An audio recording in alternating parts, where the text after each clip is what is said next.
Hi there, I'm Dr. Myrdalis Diaz-Ramirez, and this is the Design Your Physician Life podcast. Welcome to this episode brought to you by maxAllure Mastermind, an exclusive mastermind for physician entrepreneurs and semi-retired MD, where physicians learn how to achieve financial freedom through real estate investments. Today, we have a very special guest, Dr. Kenji Asakura from SemiRetiredMD, and we're talking all about mindset. We have a great conversation with Dr. Asakura about his evolving career path, how he achieved financial freedom, and how mindset plays a vital role in his success. Are you ready? Let's go.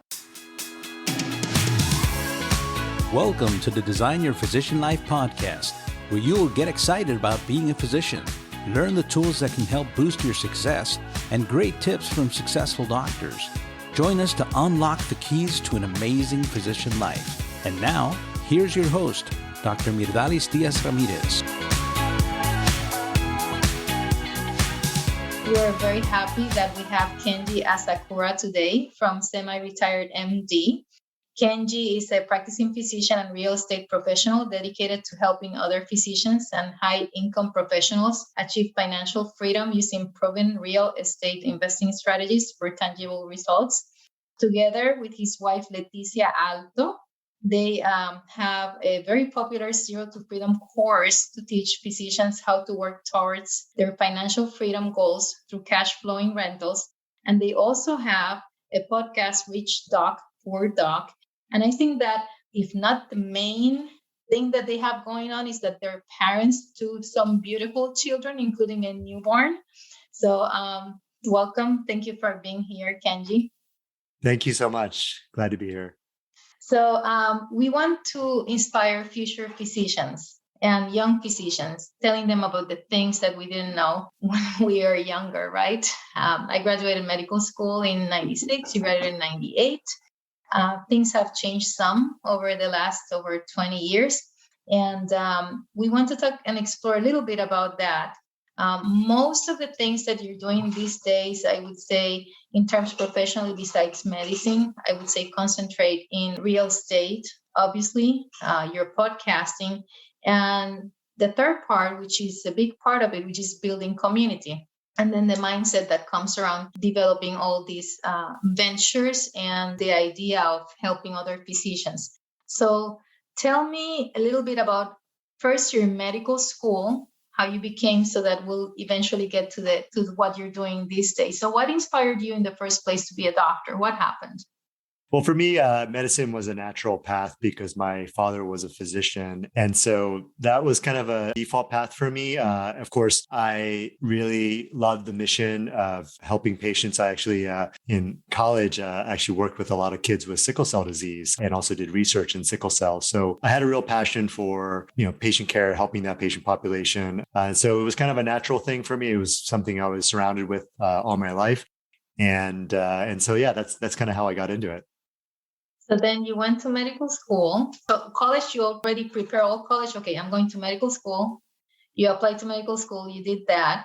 And then how did you choose your residency? Yeah, it's a good question. Actually, in medical school, my path veered pretty quickly because I just had a lot of interests. And this may apply to other people listening to this in medical school. Despite a lot of pressure to kind of stay on the path, I veered from it. And I remember in my first year, I started writing grants for community organizations. I got hooked up with a professor at Hopkins, and she was very influential in my life. And she just encouraged me to kind of follow my interests. And so I got really passionate about the communities around East Baltimore and helping that population. And one of the issues was providing skills to teenagers and people growing up in that community, because a lot of them didn't have skills as they kind of grew up. So we wrote a grant to provide them with skills. And it actually was so interesting because it was related to real estate, which was something that I was already interested in because my parents did real estate. And so what we did was we helped children gain skills in real estate and construction, building and renovating some of the row homes in East Baltimore. And so we got a $1 million grant for this organization from the Department of Housing and Urban Development And that was awesome. And that was that was your a really first year of medical school. You got $1 million. First year of medical school. I wrote this grant pretty much on my own. Yeah, I leveraged help from friends, but my professor was like, "Yeah, they asked me to write this grant. I don't have time. I'm working on all these other things. So if you want to write this grant, you go ahead." And so I just did that. And what was funny was that I said my path veered, but what happened was I actually skipped a number of tests. There were a number of, I can't remember if it was anatomy and physiology or whatever it was, but I skipped a number of tests in order for me to be able to complete the grant. And you're still a doctor. You yeah, graduated exactly. I still to become a made doctor. it. Huh? That's right. I still made Nobody it. died. Yeah. Nobody died in the way. Yeah. You completed your medicine. You did a grant. You helped these people, and here you are. Yeah, here I am. Exactly. Yeah, just despite that, and we are not recommending anybody to skip tests. That's right. Exactly. Yeah. Disclaimer. Well, what was cool is that, my professor really stepped up and she really kind of backed me. And she said, she wrote a letter, said, "Hey, he's been working on this thing for me." And so she really kind of backed me on that. And so I was able to take the test later and after I got the grant out of the way. And so that led to a number of other things. So the next year, I actually worked in the Senate as a health policy fellow.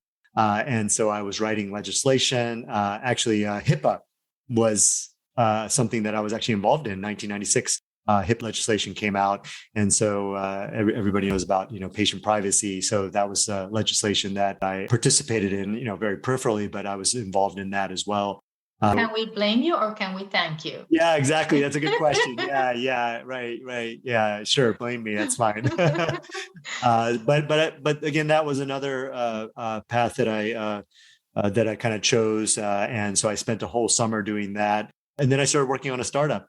This is all during medical school. And so when you asked the question about residency, I ended up actually getting into a 3-year program and then turning it down because I was working for a startup or started a company. It was my first startup.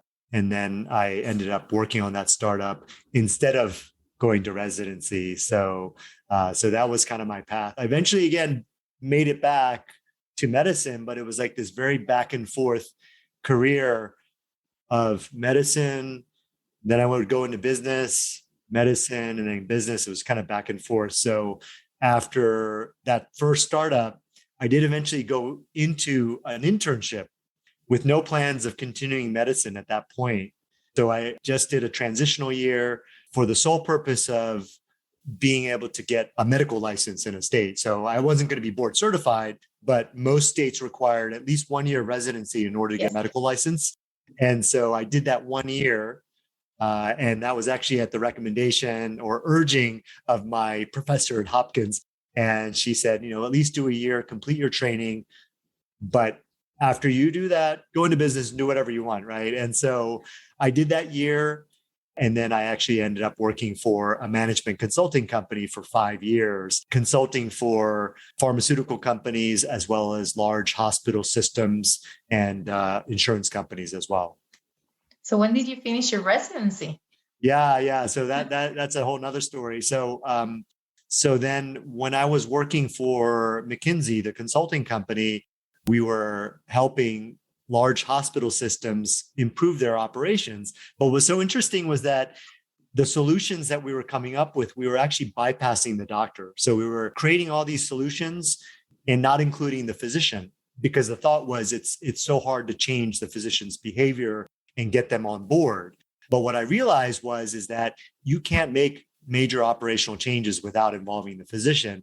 And so what I realized is that if I'm going to have major impact on improving hospital operations and quality, I'm going to have to be able to influence physicians. And in order for me to do that, I'm going to have to become board certified. Right. And so that's when I decided, okay, I'm going to go back to residency. I actually ended up choosing to redo my internship. So I did 2 internships, and then I completed a full residency at the University of Washington in internal medicine. And so that was going back to medicine. And then after that residency, I did start working as a hospitalist at a hospital system in Seattle. And I did that for actually I'm still moonlighting status with them. But I ended up working with them from 2008 to 2015 when I actually cut back my medicine to half-time and then eventually moonlighting. So I've been full-time moonlighter since, or moonlighting exclusively since 2015. And did you ever go back to work in that type of company that you were working, trying to make all these changes? Did you ever go there?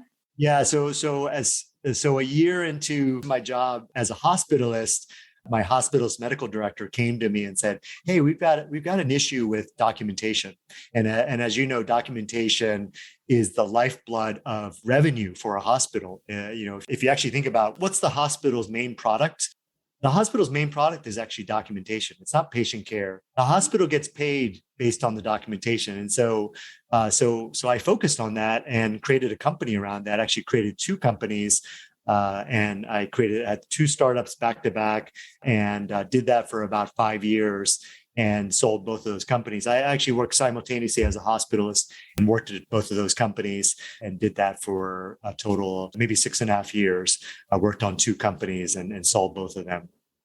So let's take a step back before we go to the real estate part, because one of the things, talking to future students or current medical students or people who are early in their career, the pathway that you've taken, it's unusual, right? Not many people go back and forth.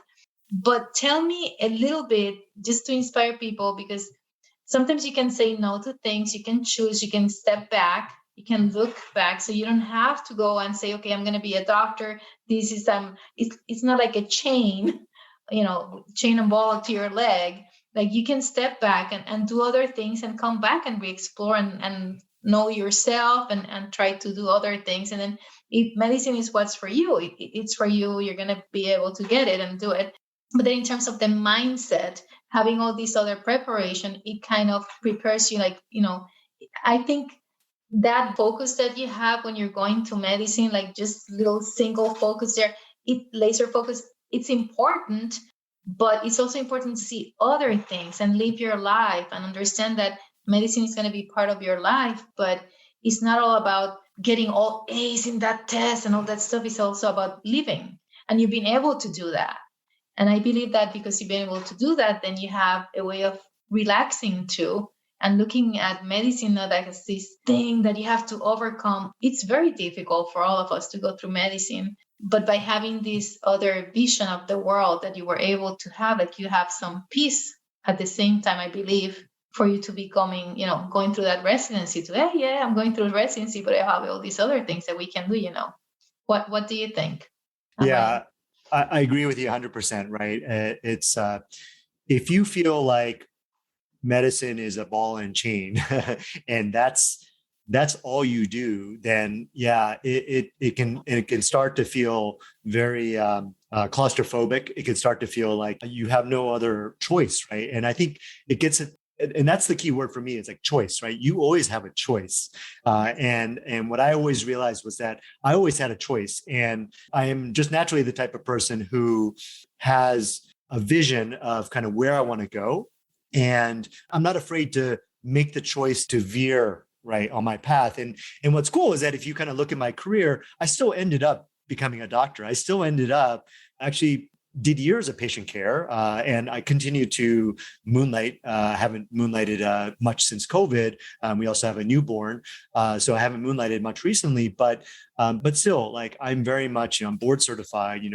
I still have an appointment at a hospital. Until very recently, I was working a fair amount of shifts in the hospital, and I had a real medical career.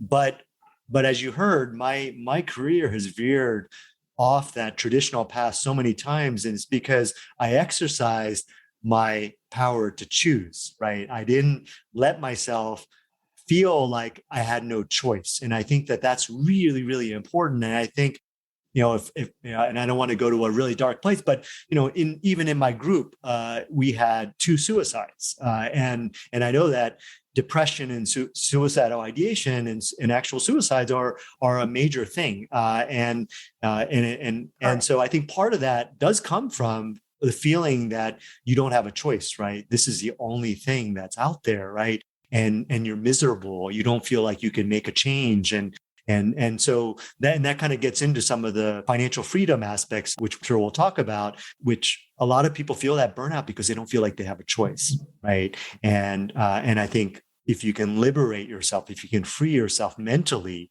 right, that's all you really need. And that's one of the things that we see with people going through our course. Just having the knowledge that you know how to make money in other ways, that was so freeing for a lot of our students. And they never bought a single rental property that was bringing in cash flow. It was just knowing that they had the knowledge and skills to go out there and make money, and they had a backup, right? Or they had a choice to change if they wanted to, right? A lot of them still, a lot of our students still continue to practice, even though we are semi-retired MD. We're not, fully retired MD, right? That's not what we are. We're semi-retired MD, meaning that you can choose to work in medicine as little or as much as you want, but you have that choice. And I think that choice is so important. I want to make sure that the people listening to this understand that you always have a choice, right? And changing paths may feel like it's the end of the world, or it's like such a huge mountain to climb, right? But I think a lot of that is in your head, and you can see that I changed my career path so many times, right? And I've done it so many times that it no longer feels like this insurmountable task, right? It's just, oh yeah, I'm going to pivot. I'm going to change direction. No problem, right? I would say it's like a muscle, right? Being able to pivot like that is a muscle. You do have to work at it and practice. But once you start doing it, that muscle builds really quickly, and you can become this person who can change on a dime, right? And it's very liberating to know that I can do that. So I'm going to touch a little bit, because you said that your father is a doctor and involved in real estate. You're a doctor involved in real estate. And some people might say, oh, but his dad was a doctor and he had all these opportunities and all this stuff. And I'm pretty sure I'm a doctor and my kids don't want to be doctors. And I don't know if they're going to be in real estate, right? So a lot of what you take from your parents, you learn, but it's ultimately about what you do with the things that you're given. So many people don't need to start with their parents being doctors. We have, most of us don't. And then it's what you're given that you do. So if you're listening to this, you can always say no. You can always step back. Going to medicine is one of the most wonderful things that I personally have done. And for all of us as physicians, is the best things. And we cannot see, most of us seeing ourselves as doing anything else other than being a physician or having that as part of our lives. But you can always look at other things that you can do. And then in your case, you met Letty, and both of you are physicians. You're married, you have a beautiful family. And you found a passion not only on real estate, but also teaching physicians and other professionals about real estate. So think about Kenji, the medical student, and Kenji maybe in college or residence, when you were going back and forth. And if you were going to go back with the knowledge that you have these days, which things would you have maybe liked to do at that time that would maybe, make things easier for you in terms of, let's stick with real estate? Wow.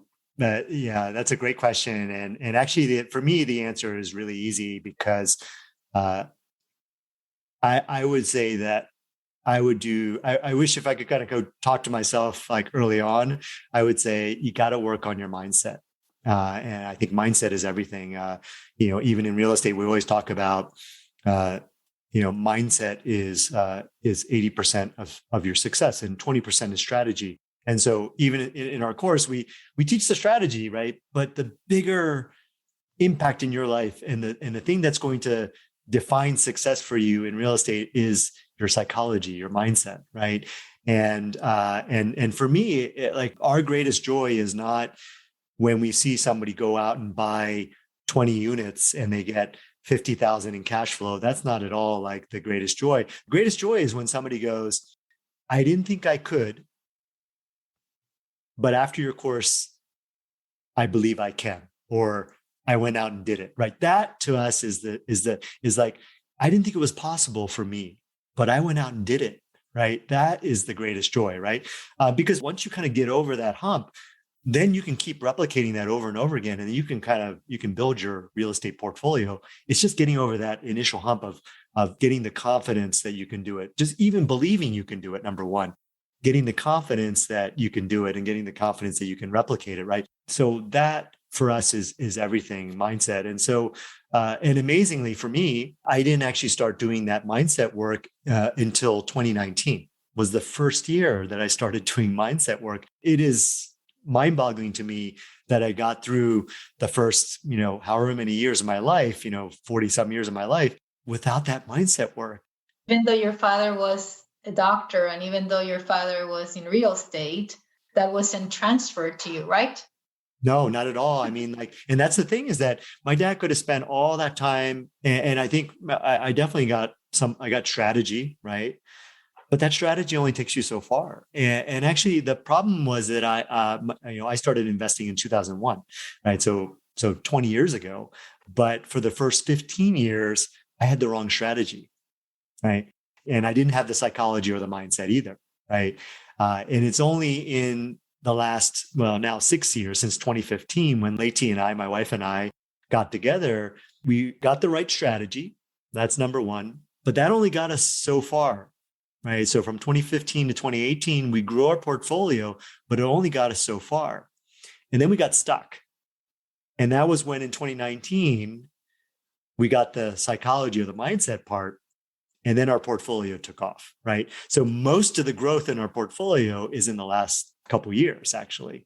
And I attribute it all to the psychology. And yeah, for sure, my parents, my mom and my dad, they're amazing people, but no, they didn't transfer any of the psychology or the mindset. And I really wish they did. And for the people listening, you might go, oh, that's so fuzzy. That's so that's so out there, right? But I think for the people who do mindset work, who work on their psychology, and this is not I'm not talking about counseling. I'm not talking about kind of basic psychology. I'm just talking about this mindset work is a completely different type of thing. It's more performance mindset, right? It's a philosophy of life. Basically. Yeah, it really is. I mean, it's you can apply it to so many aspects of your life, but when you apply it to business, right? When you apply it to real estate, it's the type of thing that takes you to that next level and allows you to achieve things that you never thought you would be able to achieve in your life. And then getting in your journey, the way that you did a lot of that work would right now. Let's talk about a student trying to get to that, because it's going to be different from a student getting their mindset work, different than the work that you've been able to get for your mindset since 2019, which was through this particular company. And it's a little bit, too expensive for a student. So for somebody who's starting, what sort of things would you recommend as a student in terms of their work for the mindset? That's a really great question, because you're right. I mean, I was fortunate enough to pay over six figures for a year-long program where Leti and I just immersed ourselves in mindset work. So every month we spent 2 weeks of the month attending events and working on our mindsets. So literally half the year, 26 weeks out of 52, we were traveling with our kids and attending conferences and doing this mindset work. We really immersed ourselves. So when you're young, you're not able to travel, you're going to medical school, you're doing all these things. Yeah. So maybe, what do you think about surrounding yourself with people who are maybe looking, have similar thoughts or thoughts that are more positive about the future and things like that? Yeah, no. And so that's great. Yeah. So for somebody who is in medical school, doesn't have those types of resources or the time that we had, what I would say is that there are a number of amazing teachers out there, but the couple that I really love are Tony Robbins and Brooke Castillo, and they provide a lot of free resources, podcasts. Brooke Castillo is an amazing podcast. Tony Robbins also has a great podcast, but he doesn't do it as consistently. But there's a lot of free resources out there that he provides. I would say that Tony Robbins has some great events that he also puts together. Another thing I would say is that, finding a mentor that is doing something that you want to do. Could be real estate. It doesn't have to be real estate. It could be somebody who is just. It could be a physician who does real estate. You could be a physician who does real estate, but doesn't even be real estate. It just could be a physician or non-physician who does a lot of this mindset work. And, there are a lot of different organizations and clubs and communities that you can join. So I think that's one of the things we want to talk about today was about communities. And so what's amazing right now is that when we were coming through medical school and residency, because we were going through at a similar time, when I was just starting medical school, like literally email was like this new thing. I remember in college, it was like, hey, you get an email address. I have to tell you a story. Yeah, go ahead. I went to MIT for the summer for research at MIT, and we're such nerds.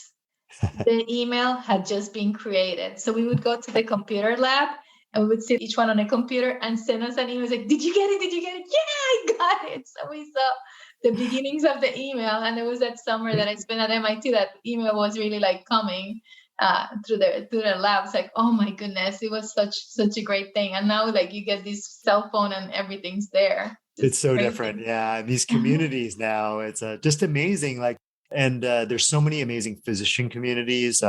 And so I definitely would recommend finding a community and communities. I would say community building is I think, I'm not going to use the word hard because for me, it's a trigger word, right? I don't. Just takes work. Takes work, time, dedication, work. Exactly. Passion. Like, hard is like. Let's talk about mindset, right? Yeah. This is your first. Yeah. For the people listening, this is your first lesson, right? Language is so important, right? And the language you use is really important. And when you start to say things are hard, then they're going to be hard, right? If you say things are going to be easy, then it will be easy, right? And so like you're going to choose your destiny based on your language. And so when you say, I can't do something, and you're going to hear this all the time, your kids are going to say this, right? What we always teach in our course is no, right? How can I, right? Change that language around. And so hard is another one of those words, whereas like what I love is like one of our mindset coaches says, how can I make it easy, right? She said, don't say it's hard. How can it be easy, right? Because it can be easy, right? And so I would definitely encourage you guys to be very mindful of your language and those two trigger words, I can't, right? And this is hard.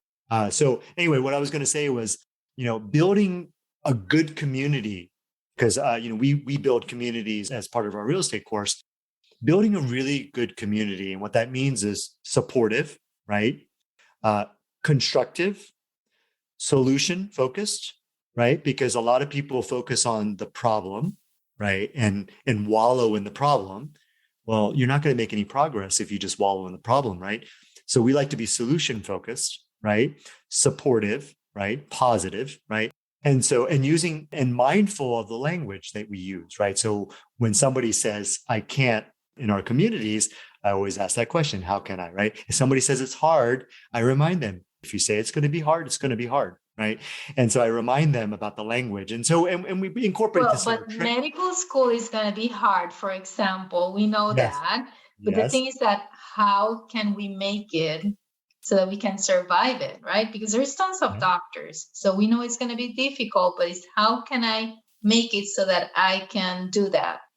And then, the same thing with obtaining financial freedom. It's like, I don't have that, or obtaining like a positive mindset. Oh, these people are just always negative. Then how can I make it different? Then let's look for different people, different associations. I'll give you a great example. And again, I wish I had this mindset work back then, right? And so in our first 2 years, right, it's the non-clinical years. But anyway, like it was like that material, right, is like everybody knows, like, I'm not going to use the word hard because the question is like, how can I make it easy to learn that? And so there was one person there who was actually a really good friend of mine. But what she did was she would literally spend all her time with either the professor or the TA. And she just had this like way of just like kind of getting in, and she made it easy because like the professors and the TAs literally would just like teach her the main points, right? Focus on this, forget about all this. And so she would just like crush it, on all the tests because she knew the formula, she knew what she had to focus on. Whereas I would be sitting there like, cramming, a week before the test, trying to get through like, 200 pages of textbook. not knowing where to focus, right? And so she would just kind of incorporate this. She had the right strategy, right? So she made it easy, actually. The And mindset. yeah, yeah. And so if I had that mindset of like, how can I do this, right? And just remember, your brain is this amazing computer, right? Amazing machine. And if you allow it to problem solve, if you allow it to look for solutions, it will find solutions. But if you say, I can't, all problem solving stops, right? It's like literally hitting the pause button there and you give up, right? Your brain gives up when you say, I can't. But if you switch it around and say, how can I? Then your brain starts to look for solutions. So when I said, like, okay, how can I make my first 2 years really easy, right? Then I would have started coming up with different ideas. Well, okay, one idea is that, oh, wait, I see her going to talk to the professor and the TAs all the time. And she has good grades. Yeah, and she has amazing grades. Exactly. I'm going to do what she does, right? And like tag along, be friends with her and just be like, okay, hey, what are you doing? You're going to go talk to the professor. Can I come along? And just like, can I come along and listen? And I wouldn't even have to be the one trying to convince the professor to help me, right? She's already doing that, and she's letting me tag along and listen and get all the learning pearls, right? And so that's and you one would have way. been building community since you were in medical school, going like that, like building the groups and everything together. Yeah, let's go and do this together. That's right. Exactly. Community. Great example. And like now what's amazing is that you can have these virtual online communities with medical students across the country. And I know that people are doing that like everywhere, right? I just see these different groups, medical students doing that. And it's amazing. It's great. And so I'm sure they're passing along these different strategies. But again, you have to be receptive to those ideas, and you also have to be seeking them out. And if you start with I can't, you're not going to be looking for those strategies or listening, right? You're not going to be paying attention to what's possible. And that's the same thing with like finances, right? Most medical students aren't thinking about their finances, right? They just do the default of what everybody else is doing. But that's because they're not allowing themselves to think that financial freedom at an early age is possible for me, or generational wealth is possible for me at a relatively young age. And until you allow that possibility, you're not going to be looking for those types of solutions. So before we go on, you mentioned that word generational wealth. What does that mean?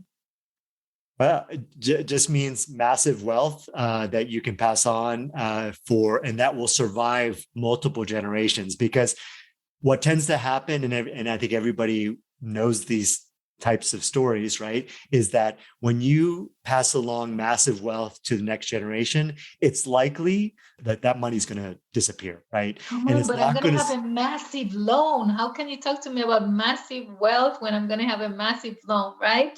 Yeah, well, that's where the mindset comes, right? That's right. Well, that's where the mindset comes in. It's like, well, compared to generational wealth, that loan is a tiny amount. And it's like, it may be hard to believe, but there are people now a year into their real estate investing who are making as much as your loans are right now. And I don't care if you tell me it's like 300, 400,000, but 12 to 18 months after taking our course in real estate, they are making that type of money, right? Whether it's in cash flow or in equity in their properties, right?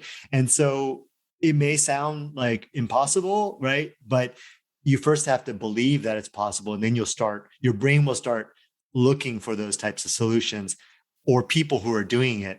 And that's where you want to follow somebody's example, right? Like see who's being successful and go follow them, right? And try to get them to help you learn their strategies, because if you can do that, you're going to shave off years of learning on your own and mistakes. Awesome. So let's put some things together, because we want to inspire future physicians to be happy and being physicians. And then one of the things that you mentioned, these people are making so much more money than their loans, right? Which is hundreds of thousands of dollars right now. So when people work for joy, they're able to produce more than when they work for need. And as part of these teachings to our fellow physicians in them achieving financial freedom or independence via real estate, is that we can have that, but at the same time, you can be contributing as physicians. And and practice under our terms. So we know that we have the options. And then by doing that, we're not only financially free, we're also mentally free, emotionally free. And then we're able to give to our communities and our patients more than just, okay, living this. Believe it or not, after you're making you're making a certain amount of money, you can still live paycheck to paycheck if you don't apply well financial concepts of earning and investing and all these things. So it's very important that these concepts are learned early, and then that you understand that there's options where you can practice medicine and you don't have to be like the ball and chain concept. Oh, I have these loans, it's going to be... there's options. So tell us a little bit about that on closing here as we get to the end of our conversation. Love that. Yeah. Medicine, for those who love it, it's their passion. That's amazing, right? But it's not necessarily a great way to build wealth, right? There are many, many other ways to build wealth. And again, think about your brain, right? You start to go, okay, how can I build wealth outside of medicine? And also don't let, people out there tell you like that it's hard. Again, listen to the language that people are using, because some people will literally say, your doctors, like you should be focusing on medicine, not on making money. Like, let the experts do that, right? Like, and so people abdicate, right? And like literally give up all control of their money to somebody else because they are told and they believe that they're not capable, right? But at the end of the day, something like real estate is not med school hard, right? and also don't let people tell you that, right, that's just another job. No, it's not. It's investing. It's very different, right? Investing is certain real estate more time consuming? Maybe, right? There are some aspects of it that you'll have to learn, but I'll bring it back to kind of mindset again, is that for some reason, I think there's this culture of like, if it's hard, then you should be allowed to just like avoid it, right? Or like for some reason, at some point, it became okay to avoid doing hard things, right? And I have a coach, and one of the things my coach always says is that if it's hard, that's why you do it, right? Because for your children, do you want to be the type of dad where they say, hey, my dad does hard things? Or do you want to be the type of dad where your children go, oh, my dad avoids doing hard things. He just likes to go the easy path, right? Or you can say, my dad is the dad who finds how to make hard things easy.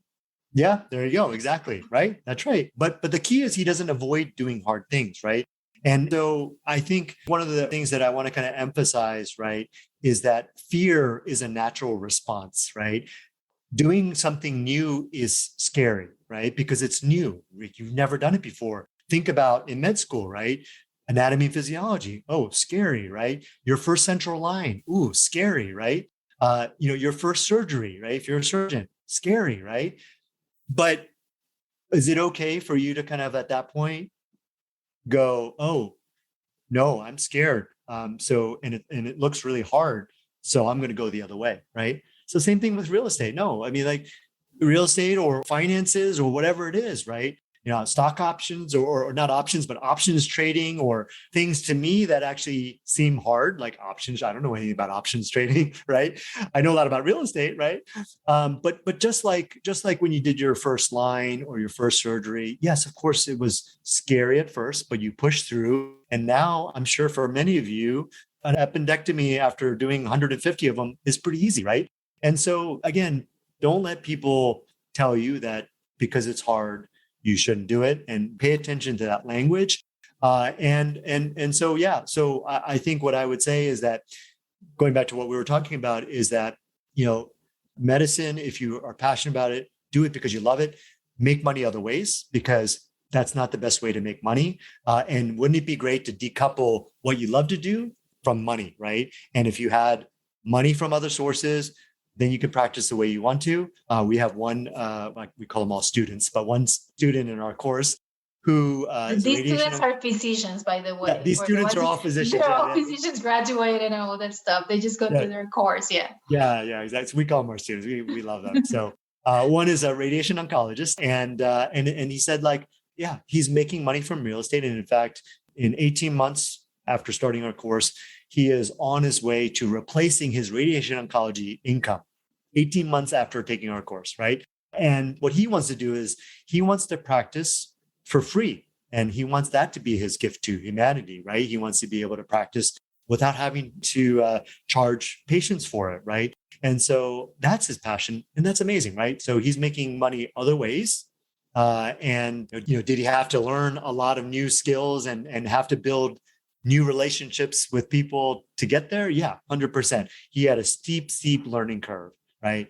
But is he proud of who he is now after pursuing something really, what other people would say is really hard? Yeah, I mean, he's damn proud of where he is, being radiation oncology, being able to practice on his own terms, and also having this, cash flowing rentals that has secured his family's financial future. He doesn't have to work for money, right? And so that is an amazing place to be. And yeah, I just wanted to leave people with this notion of, hey, if you believe it's possible, it can become a reality, right? So just that's the first step. You got to believe it's possible for you, right? You have to believe it's possible that you could take an alternative path, and despite all the criticism you might get from your parents, your friends, or whoever, everything's going to be okay, right? And you still may end up being a doctor, even though your path completely veers off into business or law or whatever it is. You can still, you don't have to give up medicine. I think medicine really is just an amazing profession to have as a foundation of whatever else you do, whether it's venture capital. Imagine all the healthcare venture capital you could do, consulting. Imagine all the hospitals you can help, in the insurance companies you can help, whether it's doing what we do, helping physicians achieve financial freedom through real estate, right? So many amazing things. And yeah, it's because I'm a doctor that I'm qualified to help other doctors achieve real estate, because I'm showing people what's possible, right? My wife and I are both showing people what's possible. And what we're doing now is that we actually put all of our stuff in storage, and we're just living this digital nomad life. And we're going to be, well, we started traveling, and we're going to travel as long as we want. We have a family of 7 that we're traveling around the world with, and we're going to be just follow our travels on Instagram or Facebook or whatever. And we're just going to be all over the place. Actually, let's mention how people can contact you and learn more about you and everything. So let's say your websites, your Instagram, all those things. Tell us about it. Which ones do you want people to look at? Yeah, so I think if you're curious, or if you want to kind of be part of an amazing community, we have free communities. One is called SemiRetired Physicians on Facebook, and for the younger generation, maybe Facebook's not your thing. But I would say that if you want community, it's a really, I think Facebook does do communities really well. So if you want a community of people who are interested in real estate, that's a great community. And then you can certainly follow our travels on Instagram, SemiRetiredMD. And my wife, Leticia Alto, has her own Instagram. And I'm Kenji Asakura. So my Instagram will be some version of Kenji Asakura. So definitely if you want to check out our travels, that's where we're going to mostly post our pictures and videos and things like that. So we're going to have to come later. And hopefully, if you and Leticia are available someday to discuss your views of housing in general, because they're might be helpful for many people. When we are graduating, we're ready to buy like the mansion and live happily ever after in this huge house because we bought so much for doing something like that. But we're going to hopefully talk about that some other time. But thank you very much, Kenji, for being here. This has been amazing mindset work, and we have so many options available. As physicians, as students, life is great. So focus on enjoying life, focus on your why. And, if there's some times where you have some doubts, where you're tired, you can always come. There's the option of you stepping back, looking for help, and then retaking your career again. It doesn't have to be a straight shot. Kenji just went all over the place, and here he is living the life with his beautiful family. And it's possible. So thank you very much. And then I hope, you have great travels with your family and we can follow you where you're going. Thank you so much. Well, guys, that's it for today. Stay tuned for more of our Design Your Physician Life podcast, which was brought to you today by our maxAllure Mastermind, an exclusive mastermind for physician entrepreneurs, and Semi-Retired MD, where physicians can learn how to achieve financial freedom through real estate investments. We will continue to bring you useful resources to develop your entrepreneurial career and design or redesign your physician life, like we did today with mindset and much more. Thank you for joining us. We hope you had a great time like we did. Stay in touch with us and visit our website at www.maxallure.com. That is MAXALLURE. And please don't forget to share the love, share with your friends and family, and see you later. Thanks. Bye. Please remember, you're not providing specific financial, medical, or career advice. Our only intent is to stimulate your appetite for growth by sharing our experience and those of our speakers, coaches, and guests. Your personal growth and success will be unique to your circumstances and your hard work. We sincerely hope you enjoyed the show and look forward to seeing you next week.